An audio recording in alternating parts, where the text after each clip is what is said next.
Trade tables, A. Prepare for takeoff with the unanimous decision. I'm Chris King, your host of the number one, I'll say visual, the number one visual Dayton Flyers postgame show. A good win tonight, 76-71 over the St. Bonaventure Bonnies, a team that really I think's personnel is a lot better than what they showed in terms of Atlantic 10 record-wise and what they did tonight. I mean, it seemed like every time Dayton got up, they had answers, and ultimately the Flyers were able to pull it out. And that was a result of 34 points, a career high for Deron Holmes, one of the best players in a Dayton uniform ever. So he had a career high. Enoch Cheeks had a career high in a Dayton jersey with 13 points. Thought he played really well. But, yeah, just a great game overall. The fact that Dayton was able to kind of throw the first punch, and then St. Bonaventure, they did a good job of responding to that. They were up at halftime, 30-28, and then the Flyers ended up turning it on late. And like I said, I think the turning point in this game is Kobe Brea with that big three to put the Flyers up 6 with under 4 minutes to go. And you see the Dayton Flyers kind of, I wouldn't even say coast because it got a little tight. You know, we get flashbacks from that Dayton VCU game, and they even said it on the broadcast, which I hate. When the Dayton Flyers choked away a 6-point lead with 30 seconds left last year against VCU. But we're past that. It's a new team, a better team, and a team that has a real shot at winning the A-10 regular season and the A-10 championship in Brooklyn come March. And we're close. We're close. Hey, just a month away from this Dayton team trying to break the curse of not being able to win the Atlantic 10 tournament. So I'm excited. I'm very excited for what this Dayton team has in store, but also I've talked about this from last show, and then I saw John Rothstein tweeted it today. This Dayton stretch right here, we got 3 games coming up that can be really tough. You got St. Joe's away, you got VCU away, and then you play Duquesne at home, which I think will be a good win. But other than that, you know, these next 2 games are going to test the Flyers. It's going to see we're going to see if the Dayton Flyers can really have a convincing win on the road, because I don't really think they've done that yet outside of maybe the 10-point win at Duquesne. Let's get into the game recap. The Dayton Flyers win it by 5, 76-71. You guys want to look at what I got for my post-game show today. I've got, coaching, lack of depth, and fan performance. Today I'm going to be rating the fans because obviously we saw at the end some shenanigans going on at UD Arena. I told you guys to be loud, but not that loud, okay? Not loud enough to affect the game. That could have went bad. So we'll talk about that. We'll talk about some of the things I saw during the game. But the game recap obviously is Deron Holmes, 34 points. 10 of 15 from the field. Got Chad Venning to foul out. I'll talk about him too. He was great tonight. I mean, there's not much you can say when a guy like that is playing Deron, and a guy like that who has had success against Deron, and Deron just totally flips the script and gets him into foul trouble, fouls him out of the game, and then drops 34 points.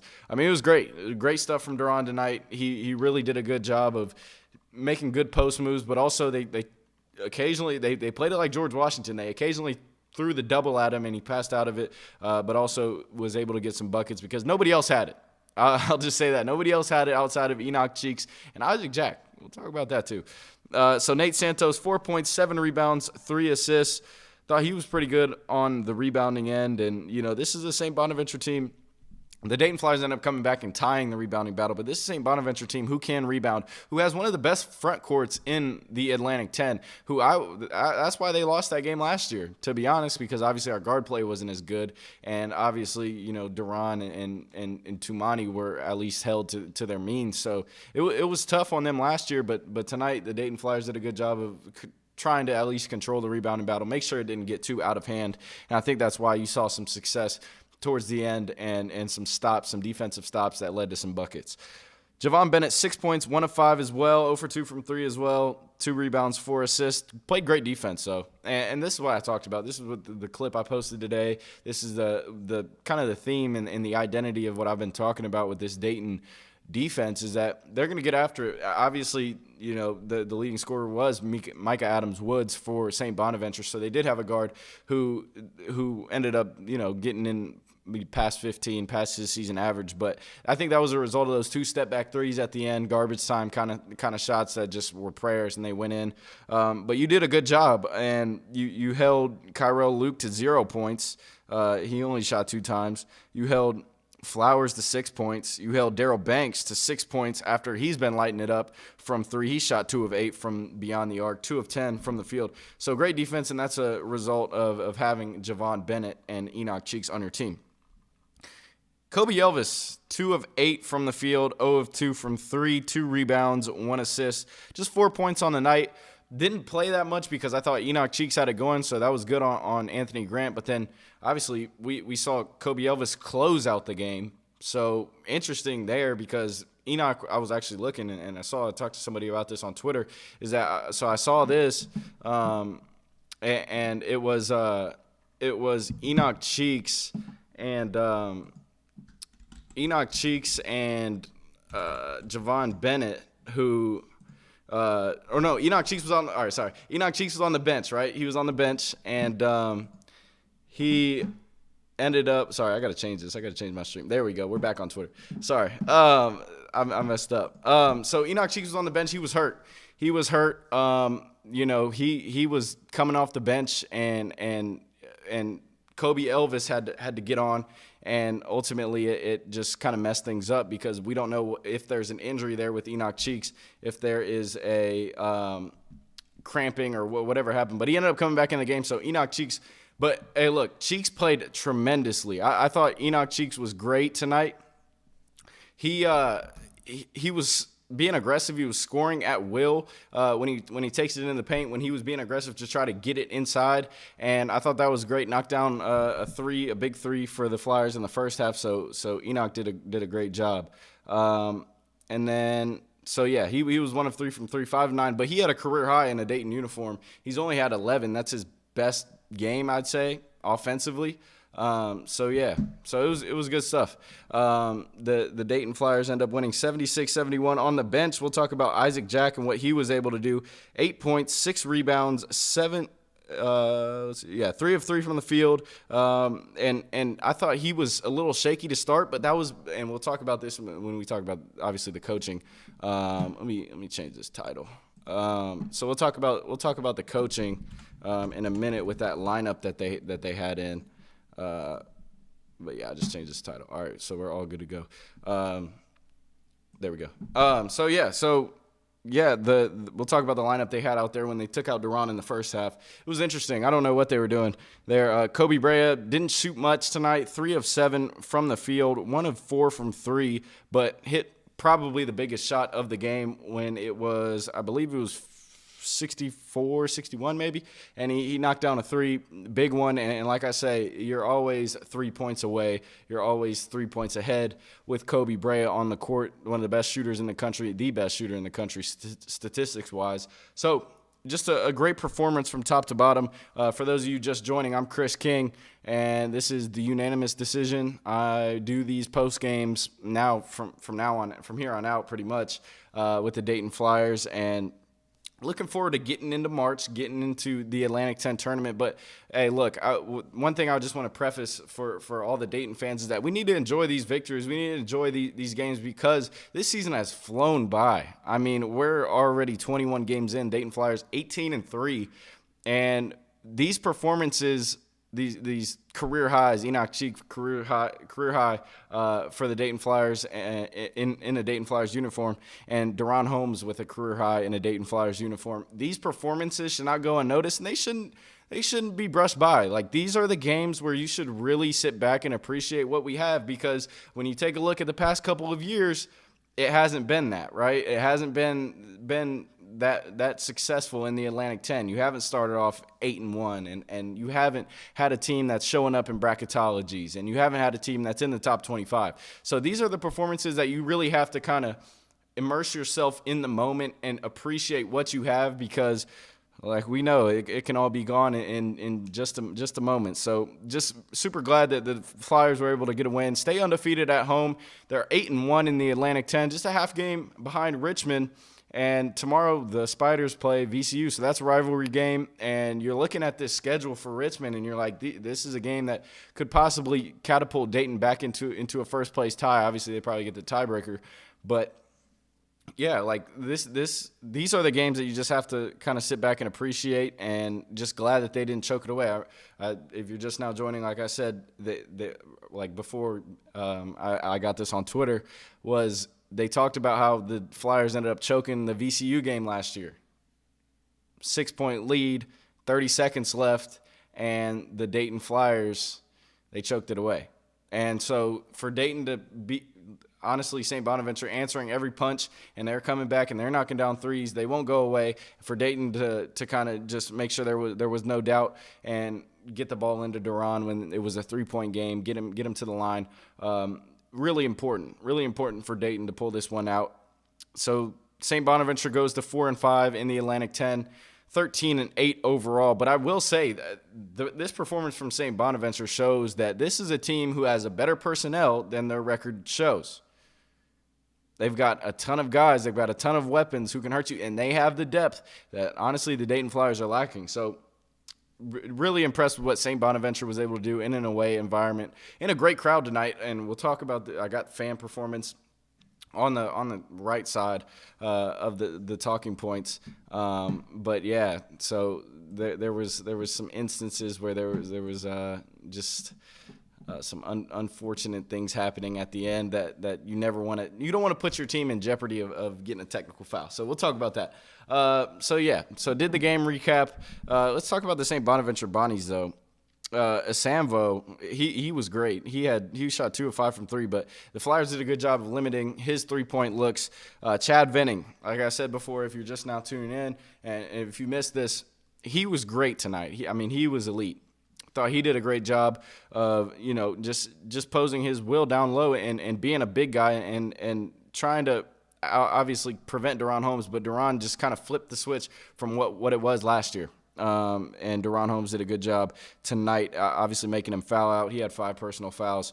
Kyrell Luke, 0 points. Charles Pride, double-double, 11 points, 11 rebounds. Shot really well from the field at one point, and then he kind of fell off, got a little too excited from his stat line. But Charles Pride was one of the transfers in the portal that was pretty highly regarded. And so for him to come to St. Bonaventure and show what he can do after transferring out of Bryant, really good out of him. Flowers had 6 points. Daryl Banks, this is another thing. Like I said, this is the Dayton Flyers' identity at the point guard position. They held Daryl Banks 6 points, 2 of 8 from 3, 2 of 10 from the field. He came in this game with I think 40 points over his last 2.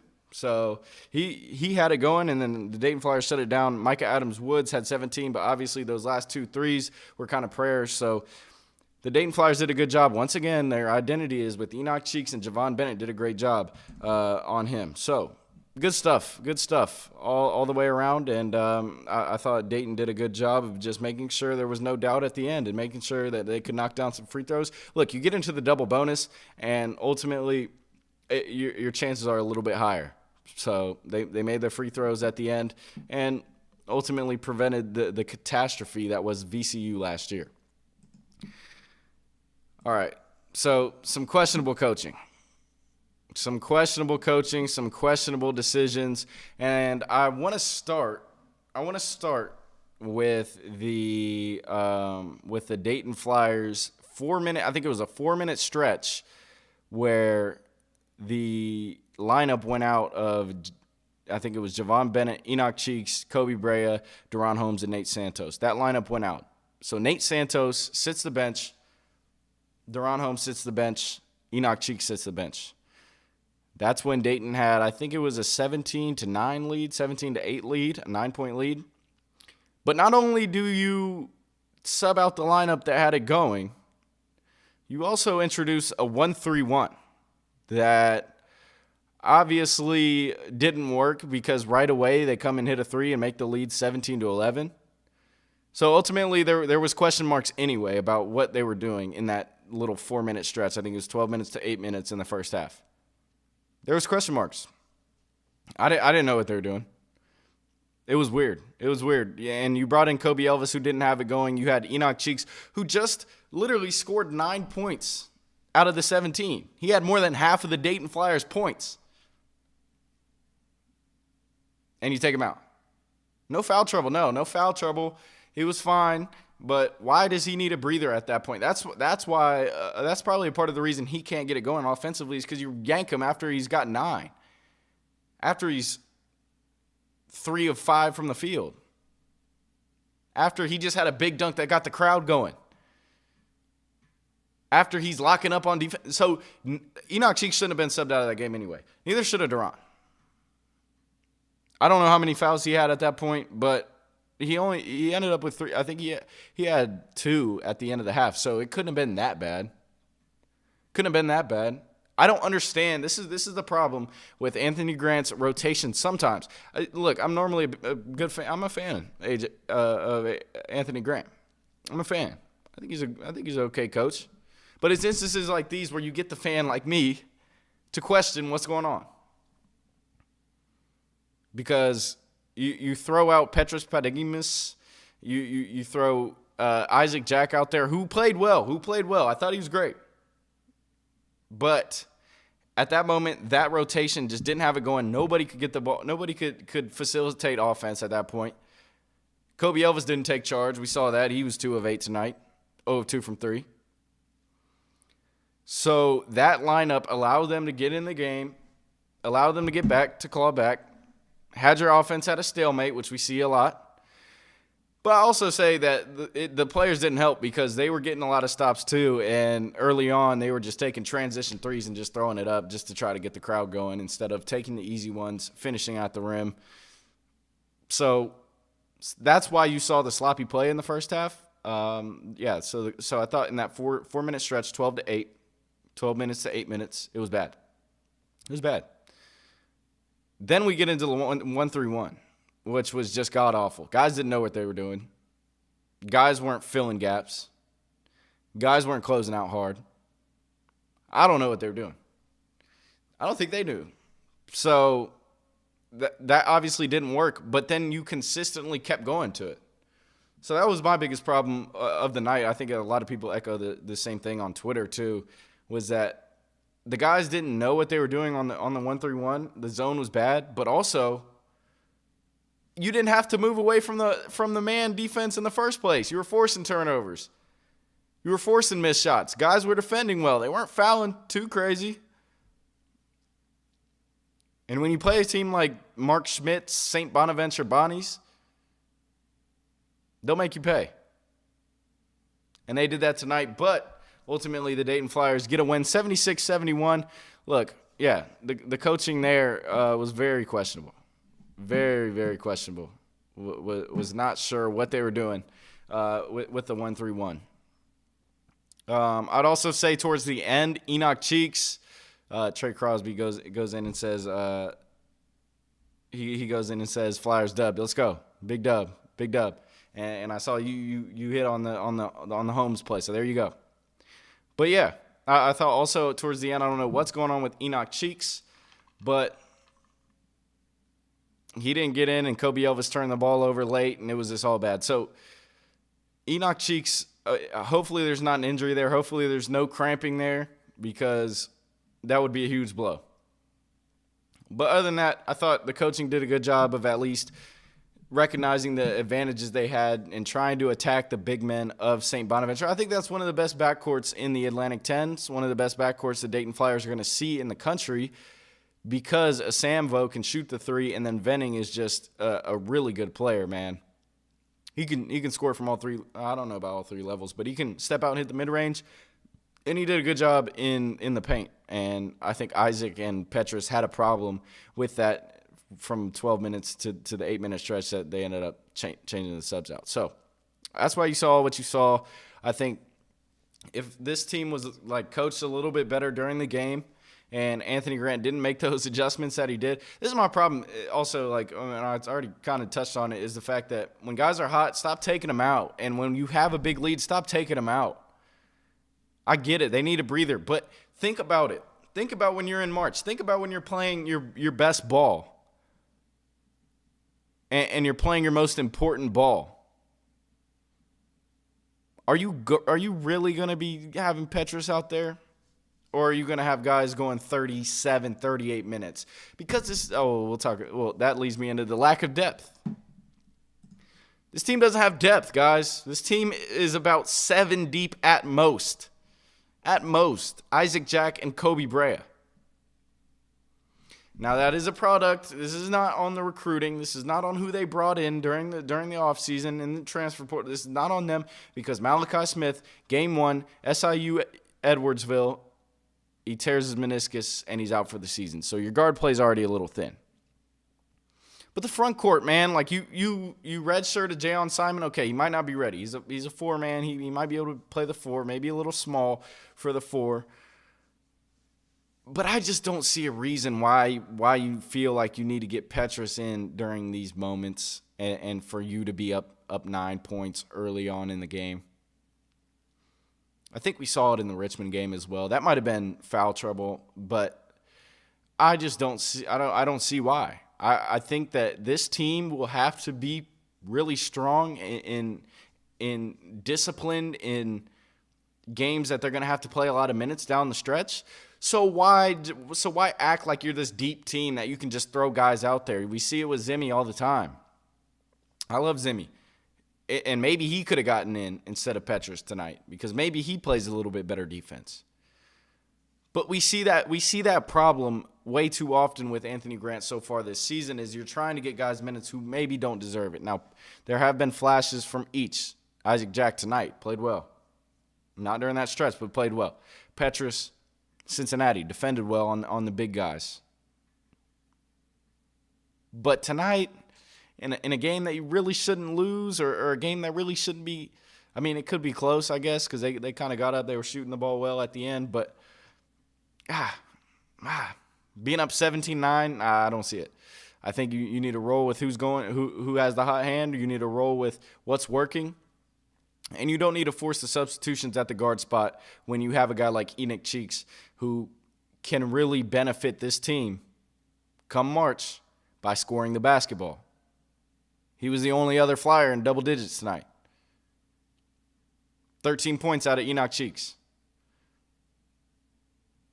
So it makes me question a little bit the not only just the depth that we have, but the reasons why he's getting subbed out when he has a hot hand. You got to build the confidence in your guard. You brought him in here. You brought him in here to make plays. You brought him in here to score. If you can't tell me you didn't because the guy averaged 15 points at Robert Morris, and that was something you guys lacked last year. So you can't tell me you didn't. So stop acting like we have a ton of depth that we can just be sitting our best guys when they're playing well, when they have the hot hand. Can't do it. Can't do it. It was tough tonight in terms of just trying to mix match and put out different lineups out there. It's just not a game where you can do that. When you have a guard heavy lineup like St. Bonaventure, when you have such a tough front court like that, you can't allow them to get back into the game like that. I thought it was unfortunate that was what they thought to resort to. Enoch Cheeks 30 minutes played. Javon Bennett played 34, most on the team. Kobe Brea played 30. I was fine with Kobe Brea's minutes. Obviously would have liked to see him shoot more, but I think that was a product of Kobe Elvis kind of he just didn't have it tonight. And this has been a consistent streak of not having it, Kobe Elvis. So when he's not having it and he's out there, he's kind of stalling out the offense because he likes to hold on the ball. He likes to dribble. He likes to wait till the end of the shot clock to go and throw something up.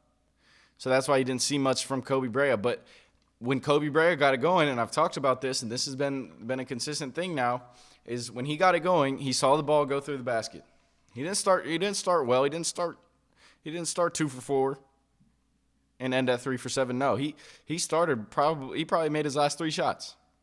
I think he was 0 for 3 from the 3 and 0 of 4 from the field. But when he was at his best was at least just seeing the ball go in because he was taking guys off the dribble and scoring in the paint. And then it opened up the 3-ball late game, and you saw the big clincher that felt like that was the dagger. So I was good with Kobe Brea's minutes, but I think that putting Kobe Elvis out there with him kind of limited his looks. You only went 8 deep tonight, but I think that should shrink too. This is not a team who you're just going to roll a freshman out there or a new transfer out there who's a backup big.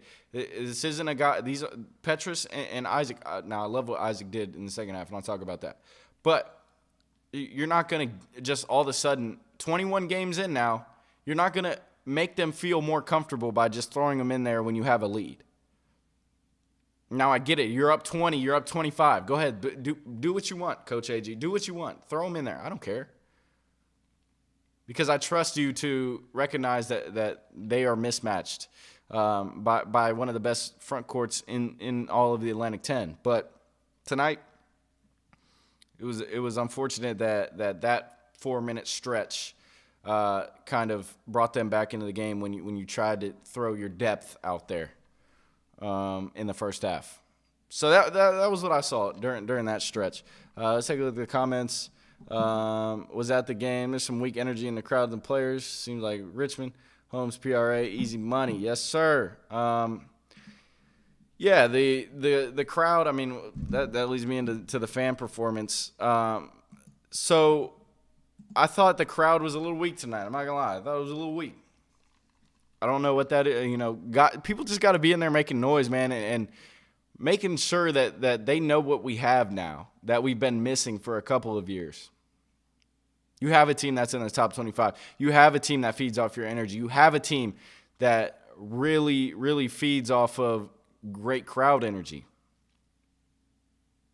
And I think you saw a little bit of it when you were down 38-31 and the Dayton Flyers brought it all the way back 38-38. And then they ended up taking the lead 9-0 run. I think you saw a little bit of that. I think the crowd was good in that stretch. But towards the end of the game, I think the crowd could be a little bit better. You got 13,400 people in there for a reason, man. It's got to show, and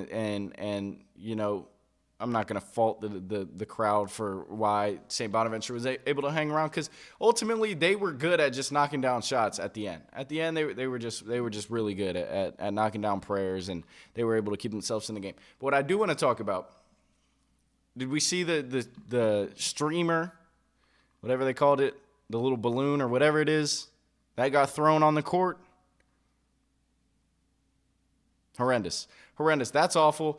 That obviously probably came from the student section right as soon as I think it was Daryl Banks shot a three, and it almost hit the ball.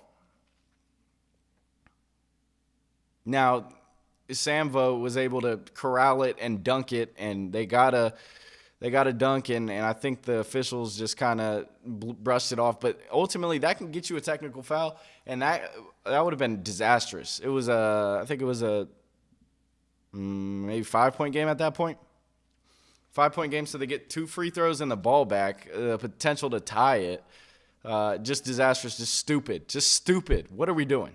I think that was obviously had to been the student section. Just unfortunate that was somebody resorted to that. But yeah, can't do that. Cannot do that. But obviously as a fan, I want to rate the performance. So I'll give the Dayton Flyers performance tonight. Dayton Flyer fans' performance, I'll give it like a 7. The streamer didn't help, so maybe it's dropped down to 5. Thought we could have been louder for sure. And who am I to judge? I'm sitting in the house watching the game, but still, I thought the noise could be better.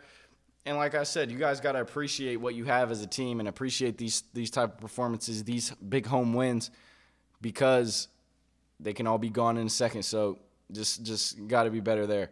So yeah, once again, from the Cream City crossover, I'm Chris King, the host of the Unanimous Decision, the Dayton Flyers postgame show. Dayton with a big 76-71 win over the St. Bonaventure Bonnies, and that was due to a career high by Deron Holmes, 34 points.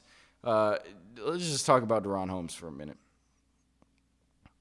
He did a great job today of responding to my critiques. Obviously, he don't watch this show, but he don't watch this. But what I said was sometimes he can struggle against bigger bigs that can try to get him into foul trouble. But I thought he was really aggressive on the offensive end, and that's why you saw 5 fouls from Chad Venning. That's why you saw 34 points. That's why you saw, how many free throws was it? 17 free throws. He knocked down 13 of them. So Deron Holmes did a great job of not letting that Richmond game get to him when Neil Quinn is not better than Chad Venning. He might not even be bigger than Chad Venning. He might not even weigh more than Chad Venning. So, De'Ron, nice job responding. This is why he is on the Karl Malone Power Forward watch list. He's on the Wooden Award watch list. He just dropped 34 points, a Dayton career high. This is what he does. And Dayton Flyer fans, like I said with this team, like I said with appreciating what we have right now, appreciate this man, De'Ron Holmes. He didn't have to come back. No, he didn't have to come back. No way. Could have got drafted in the second round, maybe. Could have went Power 5. Could have probably got paid a bag. But he loves this team. He loves us. He loves the fans. And we should reciprocate that energy. And I think we do a great job of that. So just be appreciative of having De'Ron Holmes and the fact that he's been so good to us and he loves Dayton. And I've also saw that he has a little brother now, 2026 graduate, I believe. So what does that make that? I don't know. Sophomore? Jeez. A sophomore in high school? But he's a big-time recruit coming out of Arizona. So hopefully that kind of bloodline continues with this De'Ron Holmes, the Holmes family, and the Dayton Flyers. That would be dope. That would be awesome. Obviously, the inconsistencies of Kobe Elvis are concerning a little bit. But like I said, when De'Ron Holmes has it going but people don't, we always have a guy that can step up. And tonight it was Enoch Cheeks. Tonight it was Isaac Jack. Isaac Jack, we'll talk about him now. Great job by Isaac Jack tonight, cleaning up missed shots, working down low in the post, which we haven't seen much of. I haven't really seen much of him being on the low block and actually trying to get buckets. But tonight he looked like a Division I basketball player. Tonight he looked like the guy we recruited out of the portal. Tonight he looked like the guy who could back up one of the best bigs in all of the A-10 and wait on his turn to become one of the better bigs in the Atlantic 10. And I thought the combination of De'Ron Holmes and Isaac Jack worked. It worked really well because you know what it did? It made Chad Venning guard Isaac Jack, and it made Isamvo guard De'Ron Holmes. And Isamvo can't hold De'Ron Holmes like Chad Venning at least has a shot of. So great job there from the coaching staff in terms of recognizing the switch that they could get if they played those two bigs. They played the Twin Towers. Good stuff. Good stuff. Good stuff there. Good stuff from Isaac Jack. And just really impressed with, obviously, De'Ron Holmes got 34, but impressed with the fact that Enoch and Isaac Jack were able to show up tonight, because if they don't, then it's all bad everywhere else. Nate Santos, 4 points. Javon Bennett, 6 points. Kobe Elvis, 4 points. Got to find some consistency, Kobe Elvis. Kobe Elvis got to find some consistency. This has been my biggest problem with him throughout his whole Dayton tenure, I would say. I would say the inconsistencies really hurt this Dayton team. When he's at his best, oh my goodness, this Dayton ceiling is incredible. Their ceiling is Final Four good. Same thing with Nate Santos. But Kobe Elvis, he's been bad in games that we've lost. He's been bad in tight games.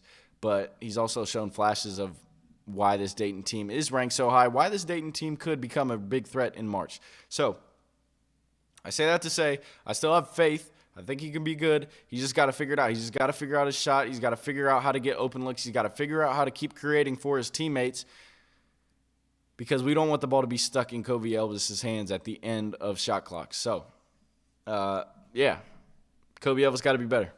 Got to be better. But overall, not too much to complain about after all the other stuff, some of the coaching decisions and some of the inconsistencies. Did a good job, I thought, of not forcing threes. I thought you had some good looks, but I also thought that some of those transition ones, we had some better looks that we could have finished. Like Enoch missed a layup. Nate Santos missed a dunk. Kobe Elvis didn't drop it off to De'Ron in fast break transition. Kobe Brea shot a 3 in transition. So it's funny because a lot of people say about this Dayton team, we need to play faster. When we play faster, we make stupid decisions that cost possessions. Not saying that they shouldn't push the ball in transition on a 2-on-1. Yeah, you got to. But you got to make better decisions. think if they can find that healthy balance of playing fast and obviously playing slow and playing at their normal pace, bottom 5 in the country, and staying efficient with it, this team is dangerous. Let's look around the Atlantic 10. Friday 10 was today. I don't even know. This might have been the only game today in the Atlantic 10. Let's see. Yeah, only game in the Atlantic 10. We'll talk about Wednesday, what happened that day, because obviously the George Washington game was on Tuesday. But yeah, Dayton wins it tonight, 76-71, half game out of first place. Richmond with a tough game tomorrow at VCU. We'll talk about that. Duquesne beats Chicago State. Chicago State, independent team that, just goes around. I think it's like a world tour for them. They just go around playing everybody. And Duquesne kept it close, but ended up pulling away. So Duquesne gets, I think they've won a couple in a row now. So Duquesne, they may have a win streak coming into UD Arena on Tuesday, or not Tuesday, whenever that is, Friday, Saturday, whatever, or the next Tuesday, something like that. Rhode Island with a 71-69 win over LaSalle. They pulled that out in the final minutes. Richmond going on the road, beating the Fordham team, who's not that good this year. St. Joe's, the Dayton Flyers' next opponent, on Tuesday, they beat George Mason 75-73. Tried to choke it away at the end, but they end up winning it. Xavier Brown, the guard, who I haven't talked about really, it's been Eric Reynolds and Lynn Greer who have kind of done the bulk of the scoring there for St. Joe's. He got 16, so another name to keep an eye on in that, because they've got some guards, but I'm not scared at all, because you have, like I said, the defensive identity, Enoch Cheeks and Javon Bennett. They can lock up anybody. Did a good job on St. Bonaventure's guards, who have more guards than the St. Joseph's Hawks. So really looking forward to that matchup on Tuesday. Like I said, do not let that Lynn Greer revenge tour story get in your head, Flyers. Don't do it. Don't fall a victim to that. Just win the game. You're the better team. You have the better guards. And you have, obviously, the best big in the Atlantic 10. So go on the road. Show what you can do on the road. We haven't seen it yet. Would like to see it on Tuesday. Tomorrow, George Mason at UMass. Okay. This is an okay game. St. Joe's will play LaSalle at 12 o'clock. 12:30, Duquesne, Rhode Island.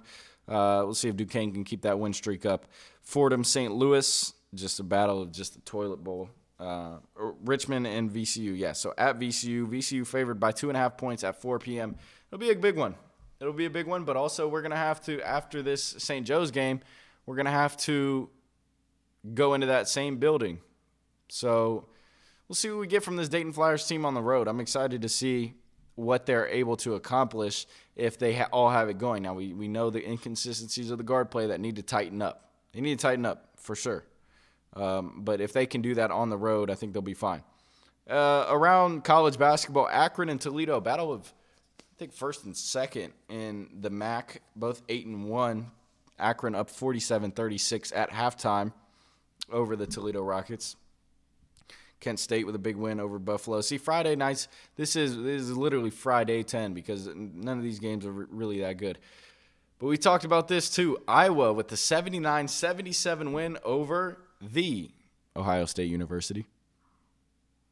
That makes 7 out of 8 Ohio State has lost in a row. 7 out of 8. Chris Holtman. See, they just hired a new AD with Jork from Texas A&M. And you got to imagine that he's already thinking about what to do with Chris Holtman. That doesn't cut it. 7 out of 8 in the Big Ten. You're in the bottom 3, I believe, in the Big Ten. That doesn't cut it for Ohio State basketball. I imagine they want to be better than that. But yeah. So those are some of the scores. Actually saw, look, this could be interesting, right? Raheem Moss, the leading scorer from Toledo, is from the Dayton area. Springfield, Ohio. 16 points a game. Now, obviously, we have the guard depth next year when you get Malachi Smith back, when you get Marvell Allen back off of the red shirt. But if somebody's disgruntled, maybe you look at bringing in Raheem Moss out of Toledo into the fold. Hometown kid, can get you a bucket, can score the ball. look, I'm not looking at anybody to transfer right now. I love the team we have, but if that opportunity presents itself, then you may reach out. You may hit the phone line. You may dial the familiar 937 area code with Raheem Moss.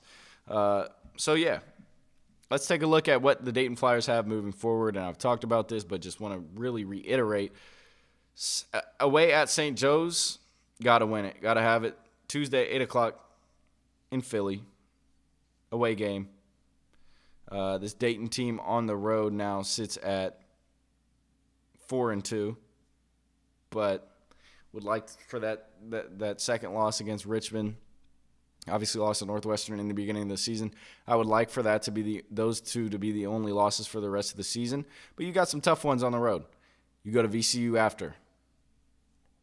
A team that will just be fresh off either a victory or a loss to Richmond. Either way, it could go their way because look, you start to build some momentum in the Atlantic 10. They're starting to pick it up a little bit.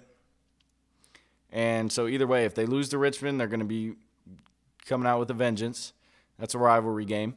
It's a hostile environment. But if they win the Richmond game, then they're starting to steamroll some momentum. Maybe they think they can get 2 wins over the top 2 teams in the Atlantic 10.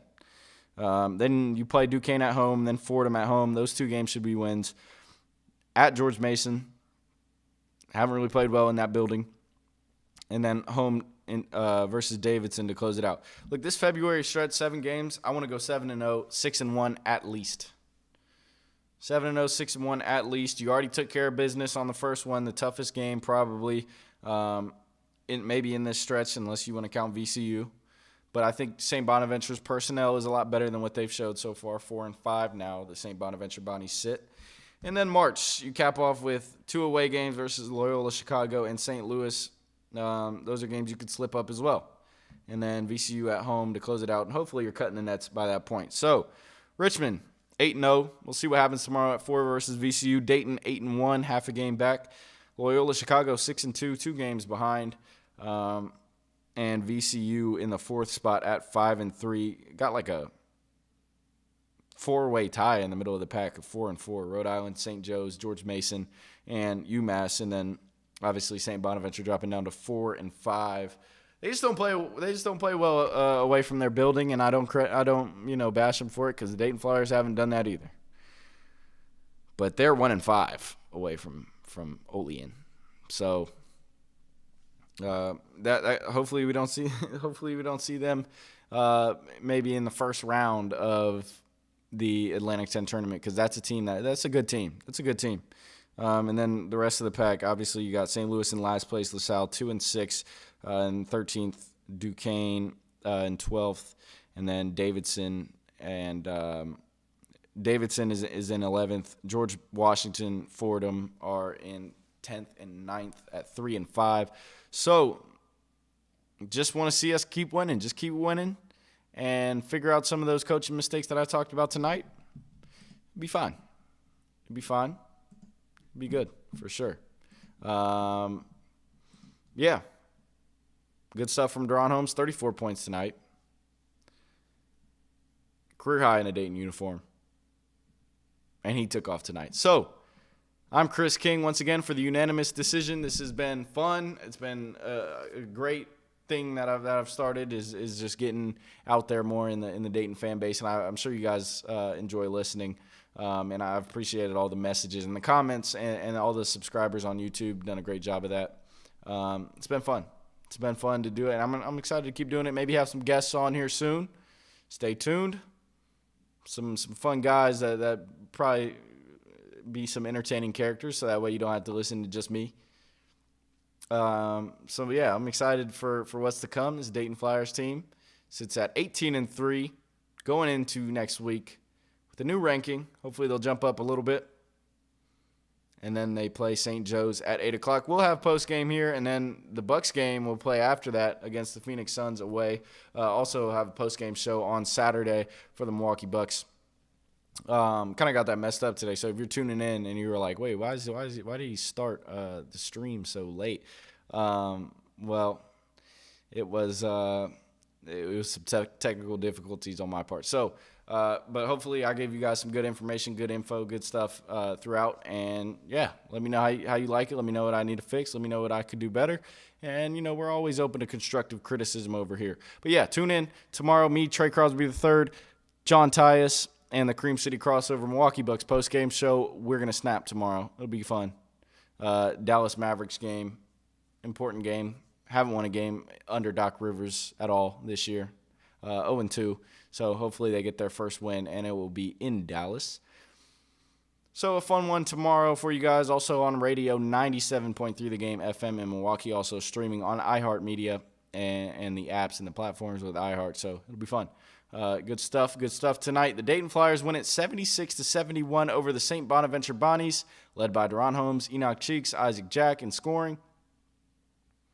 Good stuff. And, yeah. Just got to keep winning. That's my closing thoughts. Keep winning and try to get a good seed come March. Cheers. And, yeah, that's been the unanimous decision. I'm Chris King. Don't forget, stay royal, baby.